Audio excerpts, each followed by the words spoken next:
dan selamat pagi. Bersama saya Tria Isaelina, inilah radio KPI FM dengan sejumlah berita hangat, fakta, dan aktual yang telah kami siapkan untuk Anda pagi ini, Selasa 20 April 2021.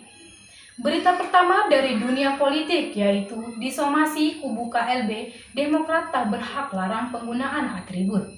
Kubu Kongres Luar Biasa KLB Deli Serdang atau kubu Kepala Staf Kepresidenan Muldoko mengatakan Partai Demokrat pimpinan Agus Harimurti Yudhoyono tidak berhak melarang penggunaan atribut partai. Salah satu tokoh kubu KLB Deli Serdang Hendra Karyana beralasan proses hukum masih berjalan di tahap administrasi dan pengadilan terkait perselisihan kepengurusan Partai Demokrat. Hendra menegaskan hingga kini belum ada putusan pengadilan berkekuatan hukum tetap yang menyatakan KLB Deli Serdang tidak sah atau ilegal.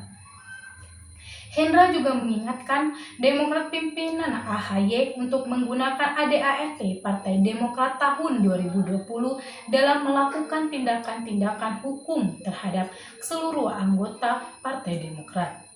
Terlebih, ADART 2020 itu dinilai telah batal demi hukum karena bertentangan dengan prinsip-prinsip demokrasi, Pancasila, Undang-Undang Dasar 1945, dan Undang-Undang Partai Politik.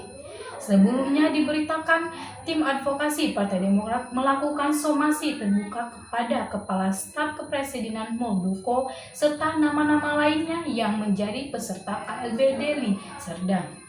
Kepada Kepala Badan Komunikasi Strategis DPP Partai Demokrat, Herzaki Mahendra Putra mengatakan, lewat somasi tersebut pihaknya menegur Muldoko dan kawan-kawan agar tidak melawan hukum dengan mengatasnamakan diri sebagai Partai Demokrat.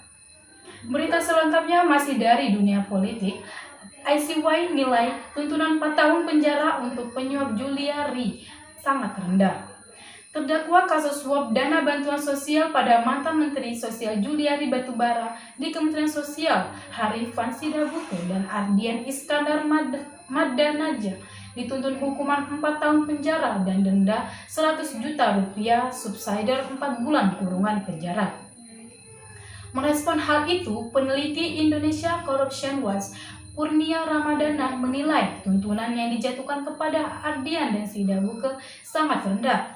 ICY menilai permasalahan utama dari rendahnya tuntunan itu sebenarnya berada pada pengaturan pemberian suap dalam Undang-Undang Tindak Pidana Korupsi. Di luar problematika regulasi, Kurnia berpendapat semestinya tuntunan penuntut umum dapat menjangkau pidana penjara maksimal pada pasal 5, yakni 5 tahun penjara. Sejak fase penyidikan, ICY sudah menemukan ada banyak kejanggalan dalam kinerja penindakan KPK. Padahal dari pengakuan salah seorang saksi yang telah membeberkan informasi bahwa politisi PDIP itu terbukti mendapatkan kuota besar dari proyek pengadaan bansos ini. Terlebih lagi, dalam beberapa kali proses penggeledahan, KPK juga gagal menemukan barang bukti. Tidak hanya pada proses penyidikan, ICY juga melihat penanganan perkara ini diperparah dalam fase penuntutan. Padahal, menurut Kurnia, nama Ihsan, Yunus, dan Yoga secara clear terlihat oleh publik pada forum rekonstruksi yang dilakukan oleh penyidik. Tak hanya itu, pada forum persidangan pun Herman Heri tidak kunjung diminta keterangan sebagai saksi.